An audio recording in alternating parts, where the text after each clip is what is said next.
사무엘상 19장을 몇 주에 걸쳐서 우리가 살펴보았습니다. 사무엘상 19장에 보면 다윗이 사울을 피해서 어디로 갔다고 말씀하고 있습니까? 라마나옅으로 갔습니다. 라마라고 하는 지역에 있는 나옅 공동체로 간 것이죠. 여러분, 그 라마나옅에 누가 있었습니까? 당대의 최고의 영적 지도자인 사무엘 선지자가 머물고 있는 공동체에 있습니다. 그래서 그것은 성령이 충만히 임재하신 곳이었죠. 마치 신약 시대에 교회가 처음 세워질 때에 마가의 다락방에 성령이 강력하게 임재하셨던 것처럼 라마나옅에는요 성령의 강력한 임재와 충만이 있던 곳입니다. 그래서 사울 왕이 누군가로부터 다윗이 라마나옅으로 갔다는 소식을 듣고 다윗을 잡으려고 사람을 계속 보냈습니다. 사울 왕이 몇 번이나 라마나옅으로 다윗을 붙잡으려고 사람을 보냈습니까? 세 번씩이나 사람들을 보냈습니다. 근데 그때마다 그들에게 어떤 일이 일어났죠? 하나님의 영, 성령이 임하여서요 그들이 예언을 합니다. 예언을 해요. 하나님께서 초자연적인 역사로 다윗을 보호하시는 거예요. 다윗을 건드리지 못하게 만드시는 겁니다. 그래서 성령의 능력으로 간섭하시고 다윗을 감추셨던 것을 볼 수가 있어요. 이 사실을 사울 왕이 알게 되고요. 이번에는 이제 자기가 직접 다윗을 잡으려고 가는데 라마나옅 근처에 이르러서 글쎄 사울 왕도 성령의 충만함으로 성령에 붙들려서 예언을 하고요. 그의 옷을 다 벗고 사무엘 선지자 앞에서 벗은 몸으로 누워 있었습니다. 그래서 사람들이 이르기를 뭐라고 합니까? 사울 왕도 선지자냐, 이런 묻지 못할 이야기가 나왔다는 것이죠. 자, 하나님께서 다윗의 생명을 보호하시려고 이렇게 역사하신 것을 볼 수가 있습니다. 자, 여기까지가 우리가 19장의 내용이었죠. 19장 기억나십니까? 기억 안 나신 것 같아, 표정이. 다 잊어버렸어요, 목사님. 19장 23절부터 24절 말씀 다시 한번 읽어보겠습니다. 시작.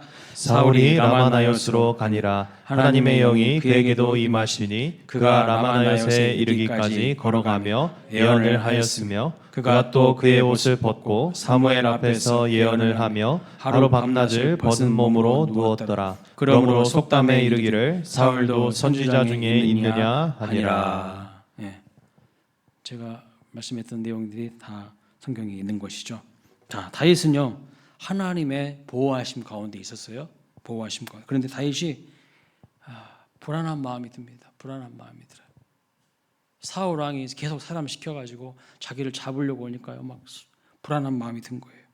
세 번씩이나, 한 번도 아니고 세 번씩이나 자기를 잡으려고 사람들을 보내서 찾아오고 마침내는 사울 왕 왕이 직접 자기를 죽이려고 하는데 여러분 왜 불안하지 않겠습니까? 불안한 마음이 막 엄습해 오는 거예요. 이미 자기가 지금 라마나옅에 숨어 있다는 것이 다 드러나 버렸어요. 자기의 정체가요, 자기가 숨어 있는 곳이 다 노출이 되어 버렸습니다. 물론 하나님의 은혜와 보호와 간섭 가운데 있었지만 거기에서 계속 머물고 있지 않고 이제 도망을 칩니다. 도망을 쳐. 그리고 요나단이 있는 곳으로 가죠. 자, 본문 1절 말씀 보겠습니다. 20장 1절 말씀 보시면 다윗은 라마나옅에서 도망하여 어디로 갑니까? 요나단에게로 가요. 요나단에게로. 그러니까 다윗이 어떤 생각을 한 것일까요? 무슨 생각을 한 것일까요? 이런 생각을 한 것입니다. 그래도 명색이 내가 사울의 가장 사랑하는 아들의 절친인데, 요나단의 절친인데 내가 이러고 있는다고 위기가 없어지는 것도 아니고 어려움이 없어지는 것도 아니고 요나단을 만나서 내 속마음을 좀 이렇게 다 이야기하는 게 낫겠다고 생각한 겁니다. 그래도 요나단이 아버지의 마음을 가장 잘 알 텐데 정말 나를 어떻게 하려고 이렇게 지금 유혹하고 쫓아다니는지 내가 정말 진위를 알아보고 단판을 짓든지 해결할 방법을 찾아야겠다는 생각을 가지고 요나단에게 찾아가는 것을 볼 수가 있어요. 요나단을 향해서 도망합니다. 여러분, 여기서 우리가 생각을 해봐야 돼요. 다윗의 이런 모습이 잘한 것일까요? 잘못한 것일까요? 과연 다윗이 요나단을 찾아가는 것이 좋은 방법일까요? 아니면 좋지 않은 방법일까요? 사람은 가장 못하는 게 뭐냐면요, 가만히 엎드려 가지고 하나님의 때, 하나님의 시간을 기다리지 못하는 것, 그것이 가장 우리의 약점이에요. 성급하게 자기의 생각으로 모든 것을 망칠 때가 있어요. 이 훈련이 제일 어렵다는 거죠. 가만히 엎드려 하나님의 시간, 하나님의 방법을 기다리는 걸 가장 못합니다. 안 보이는 하나님보다는요, 보이는 실체에 더 의지가 되고 그것이 확실한 것 같고 그게 방법인 것 같은데 우리를 유혹하는 것들이 계속 찾아와요. 이런 생각이 들어요. 아니, 라마나요 공동체 좋아. 성령이 충만히 임재하신 곳이야. 그런데 사울 왕이 이미 다 알았잖아. 그리고 사람들 계속 보내서 나를 죽이려고 하잖아. 그래서 이런 생각 들 수가 있어요. 내가 여기서 시간만 썩는 거 아니야?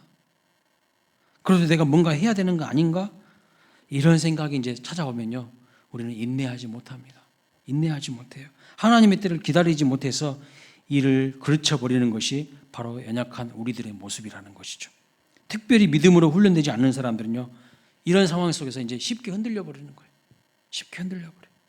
다윗은 지금 요나단에게 가면 뭔가 문제가 풀리고 해결책이 있을 줄로 알았어요. 그러나 하나님은요, 다윗을 기름 부으시고 왕으로 세우시기 전에 제일 먼저 뭘 훈련하시는 것일까요? 무엇을 훈련하기를 원하시는 것일까요? 하나님의 시간과 하나님의 방법을 기다리게 하는 훈련을 시키고자 하셨습니다. 그래서 라마 나요스에서 말씀의 사람인 사무엘 선지자 곁에서 가만히 하나님의 시간을 인내하며 기다리고 엎드리도록 하신 거예요. 엎드리도록 하신 거예요. 그런데 다윗은 그 사이를 견디지를 못합니다. 이렇게 하고 있는 것이 내가 시간만 썩고 있는 거 아니야? 안절부절 못해. 두려워하고 불안해합니다. 머릿속에는 막 별의별 인간적인 생각들과 막 계산들이 계속 되고 있어요. 예배 시간에도 보면요, 하나님께 집중하지 못하고 말씀에 집중하지 못하고 안절부절하지 못하고 딴 생각하는 분들이 있어요. 똑바로 쳐다보세요. 그런 분들이 있어요, 보면은. 그런데 그렇게 다른 때는 아무런 생각 없이 그렇게 살다가도 예배 시간만 되면 왜 그렇게 딴 생각이 많이 들고 별의별 생각이 많아지는지 모르겠어요. 지금 다윗이 지금 꼭 그렇습니다. 지금 라마나요스에 왔잖아요. 하나님이 임재하시는 곳에 와서 거기서 머물고 있잖아요. 하나님이 계속 지켜주셨잖아요. 계속 사울 왕이 사람들 보냈지만 하나님이 계속 지켜주셨잖아요. 그런데 속에서 막 두려움이 계속 올라오는 거예요. 인간적인 생각들이 막 나는 거예요. 여기서 계속 내가 있다가는 내가 지금 맨정신으로 못 살지. 내가 안전하지 못하지. 막 여러 가지 생각들이 드는 거예요. 몸이 근질근질하고 생각이 많아지는 거죠. 내가 지금 이 꼴짜기에서 썩고 있는 거 아닌가? 내가 뭐하고 있는 짓인지 모르겠다. 그런 생각이 되고요. 허송세월하면서 내 금쪽 같은 시간이 지금 다 허비되는 것 같다는 그런 마음들이 막 찾아오는 거죠. 그렇지 않겠습니까? 앞은 안 보이고 하늘도 닫힌 것 같고 땅은 꺼진 것 같고 사방에 우겨싸임을 당해가지고 어디로 가야 될지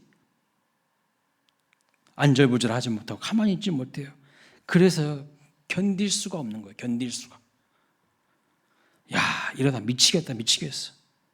여기 있는 게 능사가 아니야. 내가 뭐라도 해봐야지 하고 내가 내 몸을 움직여 봐야겠다는 생각이요, 다윗의 영혼 속으로 쑤시고 들어오는 거예요. 쑤시고 들어와. 여러분 다 이런 경험 해보셨죠? 그래서 다윗이 그곳을 떠나서 도망합니다. 하나님은 하나님의 때까지 거기서 머물기를 원하셨어요. 하나님의 사인이 있을 때까지 거기서 머물기를 원하셨어요. 그런데 인간적인 생각으로 막 계산기 두드려 본 거예요. 여기 있다가는 안 돼. 하나님이 여기 있어서 지켜주신 것은 또 까마득하게 잊어버렸어. 3번이나. 사람들을 보내서 나를 잡으려고 했지만 하나님이 성령으로 인하여서 그들에게 애언을 하게 하시고 다윗 잡는 것은 까마득하게 잊어버리게 만드셨어. 엄청난 초자연적인 역사로 다윗을 지키고 보호하고 계시다는 것은 까마득하게 잊어버리고 계속 사람 보내서 나를 죽이려고 하는 거, 이것만 생각하면서 하나님을 놓쳐버리니까요. 이제 인간적인 방법으로 어떻게 해야 되는 거야? 도망가야 되는 거야. 그리고 요나단을 찾아가는 겁니다. 요나단을 찾아가는 거예요. 여러분, 사람 찾아가는 것이 좋은 게 아니에요. 하나님 앞에 머물러서요, 하나님 앞에 내 마음을 털어놓고 좀 진득하니 기도하고 하나님 앞에 내 마음을 고백하는 것이 중요한데, 그러지를 못해. 그러지를 못하고 막 인간적인 방법으로 뭘 하려고 해. 그것이 하나님의 일을 오히려 망치는 것을 볼 수가 있어요. 자, 20장 1절에서 다윗이 요나단을 만나서 쏟아내는 그의 말을 한번 보십시오. 이렇게 말합니다. 읽어볼까요? 시작. 요나단에게 이르되 내가 무엇을 하였으며 내 죄악이 무엇이며 내 아버지 앞에서 내 죄가 무엇이기에 그가 내 생명을 찾느냐. 지금 이 짧은 한 절 속에요, 나, 내 이런 말이 4번이나 나와요. 나. 유행가에 그런 유행가 있죠. 나. 응? 이런 노래가요, 다 여기서 시작된 거 아십니까? 지금 다윗의 말들을 보면 확실히 지금 제정신이 아니에요. 지금 흥분되어 있고요, 자기 자신에 빠져 있어요. 자기 감정에 빠져 있어요. 자기 연민에 지금 빠져 있는 것을 볼 수가 있어요. 제정신이 아닙니다. 지금 흥분되어 있어요. 자기 문제에 푹 빠져 있는 것을 볼 수 있습니다. 그러면 여러분 답이 보이겠어요? 답이 안 보입니다. 여러분 잘 들으세요. 사람이 영적인 위기와 어려움에 빠지면 자기 문제에 몰두하게 돼요. 자기 문제, 하나님이 안 보여요. 지나친 자기 연민에 빠지게 됩니다. 그래서 여러분, 이것은 진짜 문제가 심각한 거야. 문제가 심각한 겁니다. 지금 다윗을 보세요. 흥분되어 있습니다. 하나님 바라보지 못하고 있습니다. 환경과 상황만 바라보고 있는 것이죠. 하나님이 눈앞에 안 보이는 거예요. 항상 문제만 보이고 어려운 형편 가운데 있는 자기 자신만 보이는 겁니다. 그런데 하나님께서 사람을 훈련시키시고 그를 통하여서 큰 일을 하실 때, 사람을 사용하실 때는요, 가장 먼저 다듬으신 것이 뭔지 아세요? 그 사람의 내면이에요. 그 사람의 내면의 성품을 다듬으셔요. 사탄이 가장 써먹기 좋은 사람이 어떤 사람인지 아십니까? 마귀가 제일 써먹기 좋은 사람, 쉽게 분노하는 사람, 쉽게 화내는 사람, 자기 감정 컨트롤하지 못하는 사람을 통해서 하나님의 일을 망치게 하고요, 공동체를요 말아먹어요. 그런 사람들이 공동체 있으면요, 그 공동체 항상 깨져. 피스메이커가 되는데 트러블 메이커가 돼요. 선한 감정으로 일하는 것이 아니라 악의를 가지고, 악한 감정을 가지고 그냥 일을 그르치는 사람들이 의외로 많습니다. 이런 사람들이 하나님의 은혜를 드러내는 도구가 아니라 사탄의 도구가 되어서 하나님의 뜻을 그르치고요, 하나님의 교회를 갈라지게 하는 존재가 되는 것을 볼 수가 있어요. 항상 우리의 심사를 먼저 하나님이 다루시는 거예요. 자, 다윗은 지금 정상이 아닙니다. 한쪽으로 많이 지금 치우쳐져 있어요. 기울어져 있어요. 오랜만에 친구 요나단을 만나자마자 막 말을 지금 퍼부어대고 되는 겁니다. 야, 너희 아버지 왜 그래? 도대체 나한테 왜 그래? 내가 뭘 어쩌길래 이러시는 거냐? 막 지금 다윗이 요나단에게 들이대는 거예요. 막 말을 퍼붓는 거예요. 만나자마자. 우리가 항상 하나님 앞에 쓰임받기 전에요, 하나님은 먼저 우리 자신을요 훈련시키십니다. 이 사람 속에 있는 아주 나쁜 뿌리 뽑아야 될 것들을 철저하게 하나님께서 뿌리 뽑도록 하기 위해서 사실은 라마나요에 밀어놓고 하나님의 시간과 하나님의 때를 기다리도록 했는데 참지 못하고 다윗이 뛰쳐나온 거예요. 인간적인 방법으로, 인생의 수단과 방법으로 자기가 해보겠다고 뛰쳐나온 거예요. 그리고 사람 만나면 뭔가 문제 해결될 것처럼 생각한 거죠. 오늘 우리가 그렇지 않습니까? 다윗의 모습이 꼭 내 모습 같지 않습니까? 하나님 앞에 엎드리고 진득하니 하나님 앞에서 내 자신을 돌아보면서 하나님의 때를 기다리기보다는 빨리빨리 성급하게 결정하고 인간적인 방법으로 결정하고 계산해가지고 결정해가지고 또 두고 후회해요. 그게 우리의 모습 아니냐는 거죠. 자기가 친한 요나단이 왕의 아들이니까 왕의 아들을 어떻게 하면 해결할 방법이 있을 것이라고 생각한 거죠. 이것은 하나님을 온전히 의지하는 믿음의 사람의 모습이 아닙니다. 거기서 뛰쳐 도망 나온 동기는요, 지극히 인간적인 생각과 인간적인 결정이었어요. 믿음으로 한 것도 아니고 하나님의 사인이 있었던 것도 아니에요. 왜 다윗이 이런 결정을 한 것일까요? 3절 중간 이후에 보면 그것을 알 수가 있어요. 다윗의 고백을 보면 알 수 있습니다. 이렇게 말합니다. 그러나 진실로 여호와의 살아계심을 두고 맹세하노니 나와 죽음 사이는 한 걸음뿐이니라. 어떻게 현실을 인식하고 있습니까? 나와 죽음 사이는 한 걸음뿐이다. 아주 가깝다는 거예요. 다윗의 마음을 사로잡고 있는 근심, 걱정, 염려의 정체는 뭡니까? 바로 자기 생명에 대한 두려움이었어요.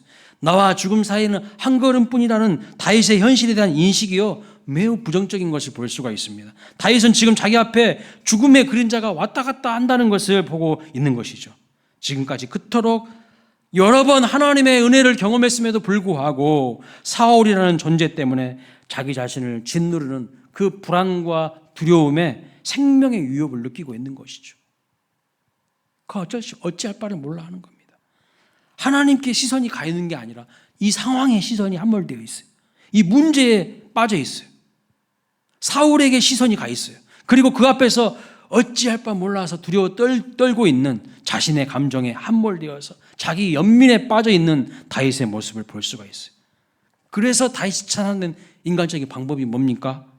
친구 요나단을 만나서 무슨 이야기를 하는 것입니까? 너하고 나하고 친한 거 아니냐? 너희 아버지 사울이 다 아니까, 나를 다 아니까 너한테는 네 마음 상할까 봐 나를 죽이려고 하는 그 계획과 의도를 숨기고 있는 거 아니냐? 지금 다윗이 이렇게 요나단에게 따지고 있는 것을 볼 수가 있어요. 이 내용이 바로 3절에 있습니다. 3절 같이 한번 읽어보겠습니다. 시작. 다윗이 또 맹세하여 이르되 내가 내게 은혜 받은 줄을 내 아버지께서 밝히 알고 스스로 이르기를 요나단이 슬퍼할까 두려운즉 그에게 이것을 알리지 아니하리라 함이니라. 자, 이런 말들을 보면은요, 다윗은 지금 누구에게 전적으로 의지하고 있는 것입니까? 그래요, 맞아요, 요나단입니다. 그러니까 지금 다윗은 영적으로 제대로 된 방향을 찾지 못한 거예요. 뭔가 지금 다윗의 영혼에 문제가 생긴 거예요. 빨간불이 들어온 거예요.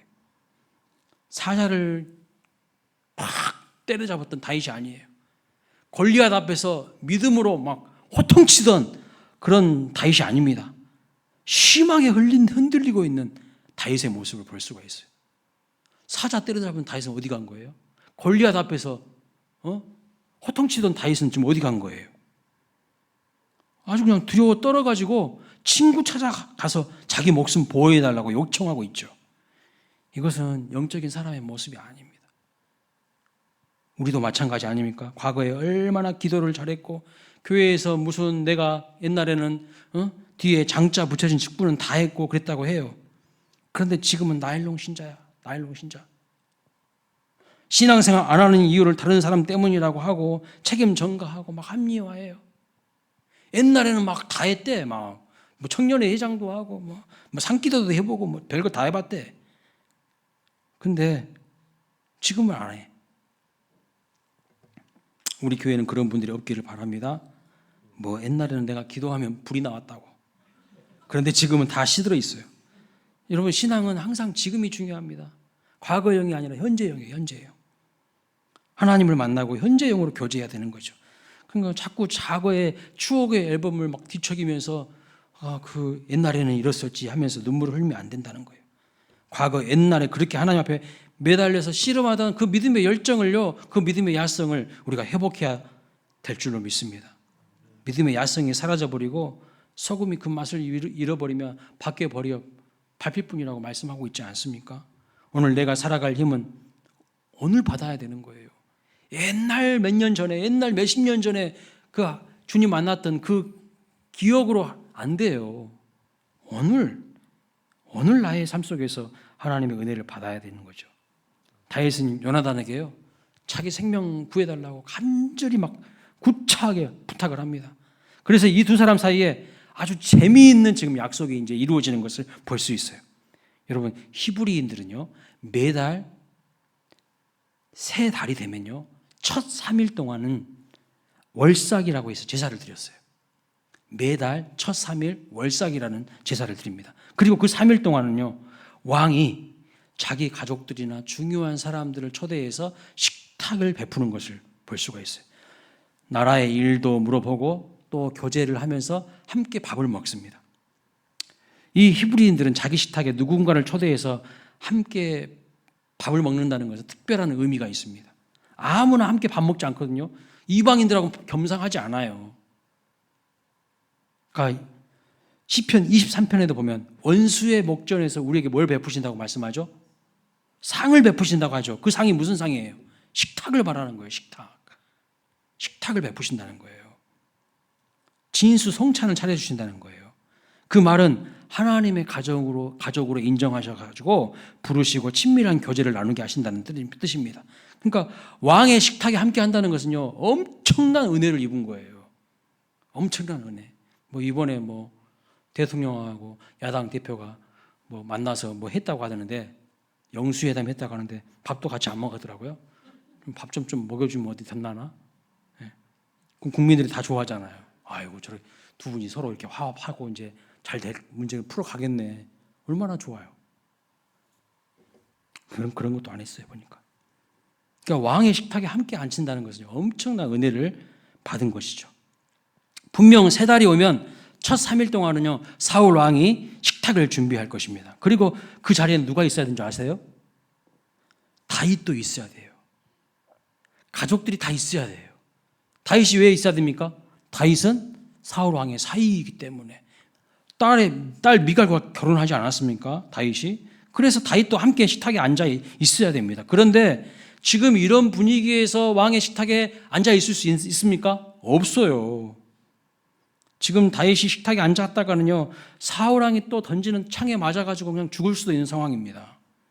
살벌한 상황입니다. 그래서 다윗이 내가 3일 동안 궁궐 근처에서 숨어 있을 테니까 사울 왕이 다윗이 왜 안 보이냐고 물어보면 자기 고향 베들레헴으로 가서 거기서 예배를 드리게 되었다고 거짓말을 좀 해달라고요, 요나단에게 부탁을 한 것을 볼 수 있어요. 요나단에게 부탁을 해요. 근데 여러분, 이 장면을 보면 지금 다윗이 영적으로 많이 무너져 있는 것을 볼 수가 있어요. 왜요? 왜 영적으로 무너져 있습니까? 예배라는 형식을 빌려가지고 거짓말을 하게 해요. 거짓말을. 6절을 보겠습니다. 6절 읽어볼까요? 시작. 내 아버지께서 만일 나에 대하여 자세히 묻거든 그때 너는 말하기를 다윗이 자기 성읍 베들레헴으로 급히 가기를 허락하라 간청하였사오니 이는 온 가족을 위하여 거기서 매년 제를 드릴 때가 됨이니이다 하라. 자, 그리고 다윗이 고향으로 내려갔습니다라고 말을 하면 사울 왕이 대수롭지 않게 그래 고향에 갔구나 이렇게 그냥 지나가면 너희 아버지 사울 왕이 나를 죽일 목적이 아니라 잠깐 감정적으로 화가 났다는 것으로 이해를 하는데, 만약 사울 왕이 감히 왕이 준비한 식탁에 동참을 안 해? 이런 고얀 놈이 있냐고 하면서 당장 잡아와서 처단을 하라고 하면 나를 죽일 마음이 있다는 것을 알겠다고 하는 겁니다. 그런데 여러분, 문제는 사울 왕이 화가 났는지 화가 나지 않았는지를 어떻게 숨어있는 다윗에게 전달할 수 있을까요? 어떻게? 이것이 문제예요, 지금. 어떻게 사울 왕의 마음을 숨어있는 다윗에게 알려줄까? 그래서 요나단과 다윗이요, 재미있는 약속을 합니다. 둘이 서로 작전을 짜서 신호로 알게 만듭니다. 10절을 보세요. 10절 본문 10절 말씀 보겠습니다. 시작. 다윗이 요나단에게 이르되 내 아버지께서 혹 엄하게 내게 대답하면 누가 그것을 내게 알리겠느냐 하더라. 11절 같이 보겠습니다. 시작. 요나단이 다윗에게 이르되 오라 우리가 들로 가자 하고 두 사람이 들로 가니라. 여러분 두 사람이 어디로 갑니까? 들로 가요. 들로 가서 다윗이 여기서 3일 동안 숨어 있어요. 고향으로 간 것이 아닙니다. 그러니까 거짓말을 했어요. 고향으로 간 것처럼 꾸몄잖아요. 근데 고향으로 간 게 아니라 그 왕궁 근처에 3일 동안 숨어 있었어요. 그리고 이제 궁궐 안에서 요나단에게 어떤 소식을 기다리고 있는 거야. 숨어서. 뒤에 이제 쭉 읽어보면 다윗이 에셀 바위 곁에 숨어 있었다고 말씀하고 있어요. 그리고 요나단이 사울 왕의 상태에 대해서 신호를 통해서 다윗에게 이제 알립니다. 서로 신호를 통해서 작전을 짜는 겁니다. 그 내용이요 본문 20절과 22절까지 나와 있어요. 이런 내용입니다. 보지 않으셔도 돼요. 저를 보시면 돼. 만약 우리 아버지가 다윗을 잡아라고 명령을 하면 내가 네가 숨어 있는 바위 훨씬 너머로 화살을 쏠 텐데 그러면 너는 우리 아버지가 화가 많이 나서 너를 죽이려고 한다는 것을 알고 빨리 내 갈 길 가라. 도망치라는 사인으로 알고 도망치라는 겁니다. 화살을 쏴서 멀리 너 있는 쪽까지 가면 너도 멀리 떠나라는 그런 신호를 알라고 이렇게 둘이 이제 작전을 짜는 거예요. 그런데 만약 내가 화살을 쐈는데 네가 숨어 있는 바위 근처에 훨씬 못 미치면 내가 심부름하는 아이한테 그 화살 좀 도로 찾아가지고 오라고 할 때에 그때 너도 그냥 궁궐로 돌아오면 된다고 이렇게 서로 신호로 작전을 짠 겁니다.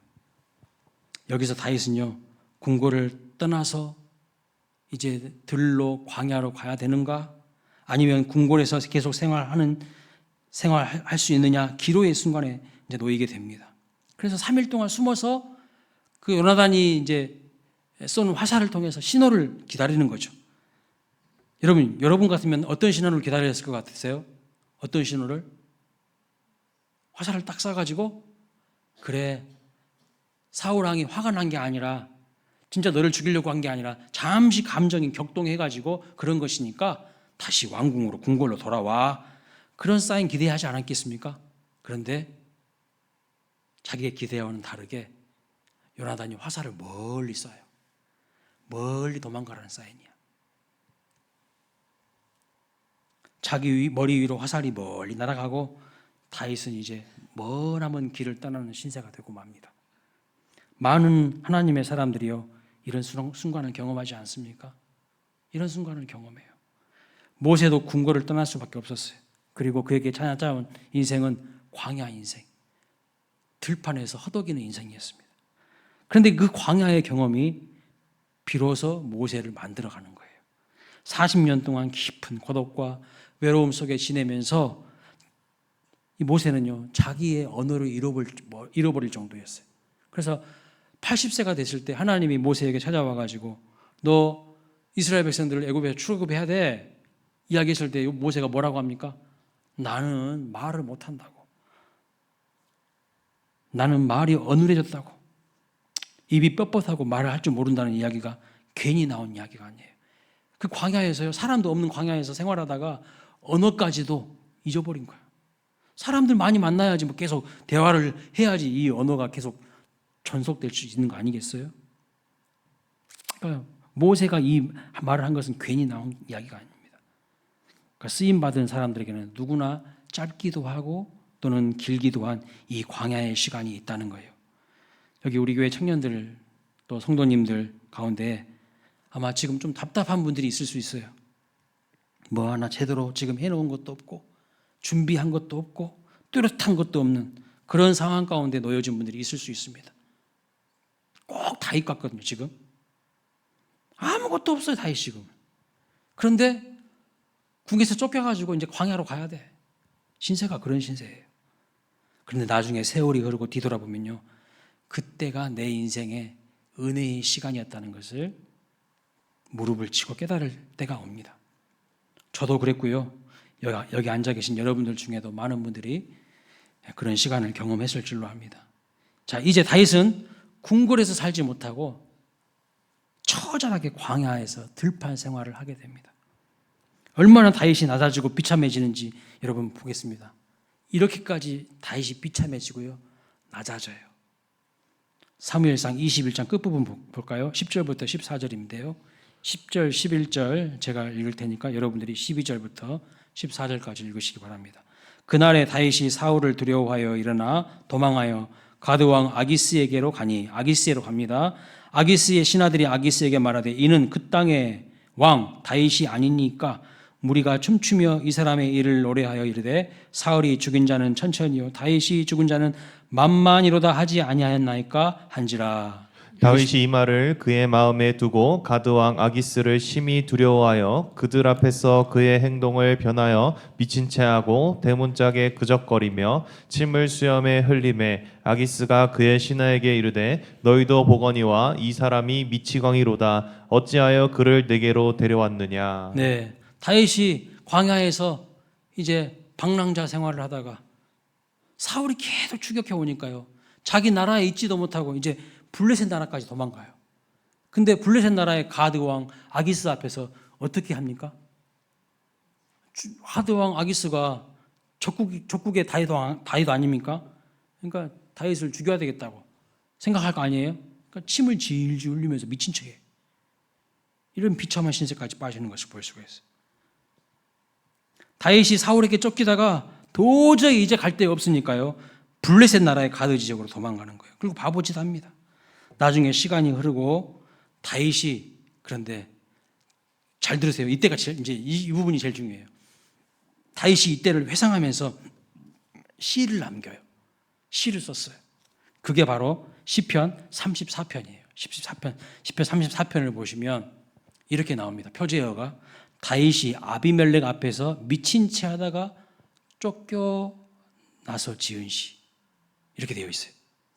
사무엘 상에는요 뭐라고 표현하고 있냐면 가드왕 아기스 앞에서 라고 되어 있죠. 가드왕 아기스 앞에서 미친 채 침 흘리면서 막 미친 채 하는 그 모습을 표현하고 있죠. 그런데 여기에는 아비멜렉이라고 되어 있어요. 이 아비멜렉이라는 것은 왕의 칭호입니다. 왕의 일반적 칭호였어요. 사람의 이름이 아니고 당시 블레셋 나라의 왕을요 아비멜렉이라고 불렀습니다. 애굽의 바로 왕은 사람 이름입니까? 사람 이름 아니에요.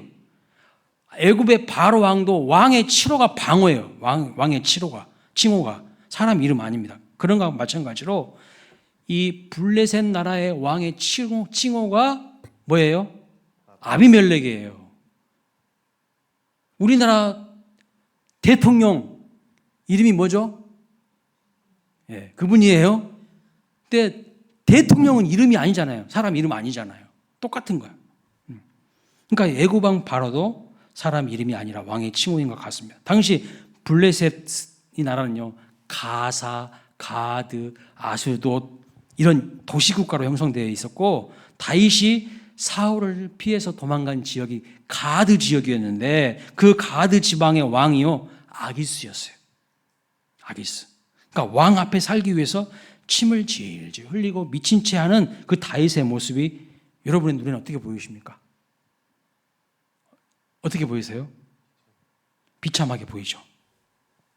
그런데 다윗이 이러한 절체절명의 위기의 순간 가운데 구원받은 것을 어떻게 설명하는지 보세요. 우리의 생각하고 완전 달라요. 6절부터 7절 읽어보겠습니다. 시작. 이 곤고한 자가 부르짖음에 여호와께서 들으시고 그의 모든 환난에서 구원하셨도다. 여호와의 천사가 주를 경외하는 자를 둘러 지치고 그들을 건지시는도다. 여러분 다윗은 자신이 미친 채 하고 지금 살아나온 것을 하나님께서 환난에서 구원하여 주셨다는 것으로 여호와가 천사를 보내주셔서 여호와를 경외하는 자들을 둘러 진치고 건지신 것이라고 고백하고 있어요. 건지신 것이라고. 그리고 이어서 시편 34편 8절 말씀 보니까 이렇게 말합니다. 읽어볼까요? 너희는 여호와의 선하심을 맛보아 알지어다. 그에게 피하는 자는 복이 있도다. 여러분 아무리 생각해봐도 침 질질 흘리고 미친 채 하는 것은 그냥 불쌍한 것이지. 근데 다윗은 다르게 고백하고 있네요.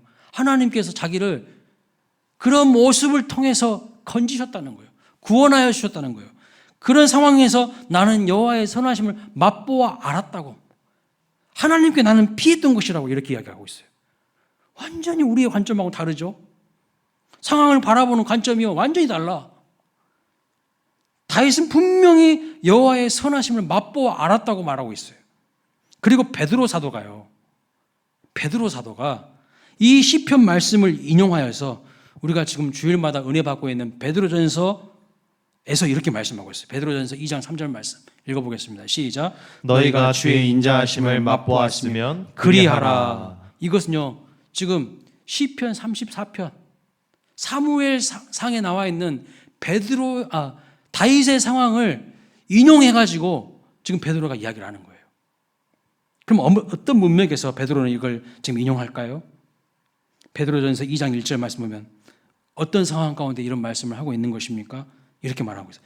고난과 핍박의 상황 가운데서, 고난과 핍박의 상황 가운데서 지금 베드로전서 2장 1절 말씀하면 이렇게 말합니다. 모든 악독과 기만과 외식과 시기와 모든 비방하는 말을 버리라고 합니다. 버리라는 거예요. 고난과 핍박 앞에서 우리는요, 악에는 악으로, 이에는 이로, 네가 나를 공격해? 그럼 나는 더 세게 공격해. 이런 방법으로 하려고 하는데 그것은 하나님의 선하심을 맛보아 아는 방법이 아니래요. 그건 지혜 있는 사람이 아니라 하나님을 모르는 사람들이 그렇게 한다는 거예요. 어린아이처럼 하나님의 말씀만을 의지하여 따라갈 때에 하나님의 은혜가, 여호와의 천사가 주를 경외하는 자를 향하여 진치고 그를 건지시고 보호하신다고 말씀하고 있는 것이죠. 여러분, 이게 여호와의 선하심을 맛본 것처럼 보입니까? 인간적으로 보면 비굴해 보이지 않습니까?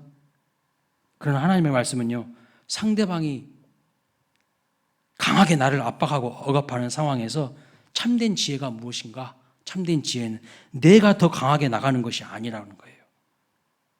진짜 지혜 있는 자는요, 다윗처럼 그 상황에서 연약하게 보이는 것이 결국 모든 불의와 악으로부터 구원받는 지혜이고 비결이라고 말씀하고 있어요. 고난과 핍박의 상황에서 지혜자는 모든 악독을 버리는 겁니다. 모든 비방하는 말을 버리는 겁니다. 오직 하나님의 말씀을 의지하는 겁니다. 내가 내 자신을 지키려고 하는 삶을 포기하고요, 하나님께서 나를 지켜주시도록 나를 비우는 거예요. 이게 지혜자라고 말씀하고 있어요. 이런 삶을 살아갈 때에 여호와의 선하심을 맛보아 알 수 있다는 거예요. 그것은 베드로도 그렇게 고백했고요, 다윗도 그렇게 고백하는 거예요. 기만과 외식과 시기와 비방의 말을 휘둘러서 짐승처럼 남을 이겨먹고 사는 것이 승리하는 비결이 아니라는 거예요. 하나님께 피하는 자가 복이 있다는 겁니다. 하나님께 피하는 것이 무엇을 의미하는 것일까요? 하나님을 경외함으로 하나님의 말씀대로 행하는 거예요. 그런 사람에게 하나님께서 진정한 피난처가 되어주신다는 뜻입니다. 다윗은 그것을 경험한 거예요. 비록 다윗이 잘못했어요. 뭘 잘못했습니까? 라마 나옅에서 죽은 줄 알고 가만히 있어야 돼. 지금은 하나님 앞에 머물러야 돼요. 엎드려야 돼. 기다려야 돼. 하나님의 때를, 하나님의 방법을, 하나님의 사인을 기다려야 되는데 그걸 못 기다린 거예요. 안절부절해하고 인간적인 방법으로 누나다 만나버린 거예요. 그냥 가서 찾아가가지고. 여러분, 인생에 문제가 있을 때, 위기가 있을 때요, 사람 만나서 먼저 문제 풀려고 하지 마세요. 하나님 앞에 나와서 엎드려야 돼요. 엎드려야 돼. 근데 자꾸 우리는요, 상황을 바라보는 믿음의 눈이 없어가지고 안절부절 못해가지고 인간적인 생각으로 막 계산기 두드리고 자기 연민에 빠져가지고 사람들부터 만나려고 그런다는 거예요. 사람 만나면 문제가 풀립니까? 안 돼요. 그러나 이런 과정을 통하여서 하나님이 다윗을 결국 광야로 모시는 거예요.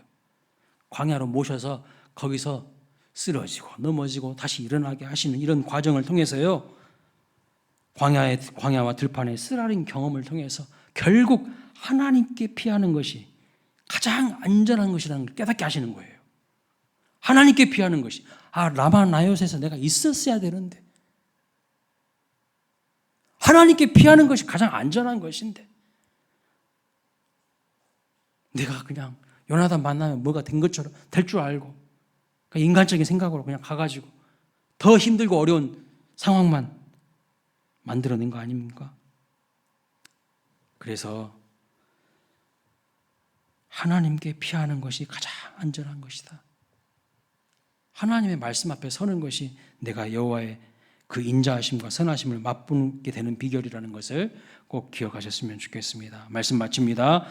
오늘 또요, 다윗이 라마나요스에 있다가 하나님의 시간을 기다리지 못하고 그냥 요나단 찾아갔던 그 행로를 우리가 추적해 보면서 얼마든지 우리에게도 이러한 일들이 벌어질 수 있다는 것을 알고 오늘 하나님께서 여러분에게 주신 말씀이 여러분의 삶을 버티게 하고 견디게 하는 소중한 반석이 되시기를 소망합니다.